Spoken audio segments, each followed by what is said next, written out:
that light that he said shine in your hearts, and that's the glory of God in the face of Jesus Christ. He dropped that thing inside you. You talk about what God's doing. Look at Philippians chapter 3, verse 19.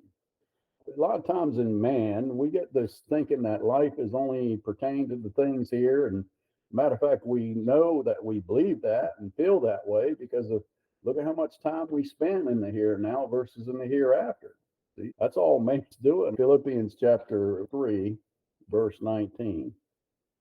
It says, whose end is destruction, whose God is their belly, and whose glory is in their shame, who mind earthly things. There goes that nature, going back to the earthly things. So we have this struggle between earthly things and heavenly things. Look at 2 Timothy chapter 2 and verse 20. It says, but in a great house there are not only vessels of gold and of silver, but also of wood and earth. There's that earth again. And there was gold there coming up again, but also wood and earth, and some to honor, that's going to be the gold and the silver, and some to dishonor, that's going to be the wood and the earth. Look at verse 21.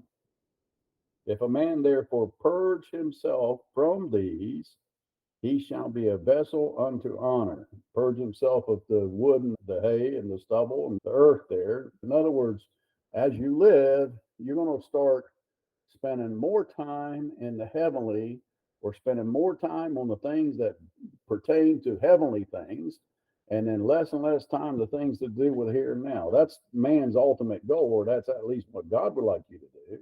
Honor, sanctified, and meet for the master's use, and prepare unto every good work.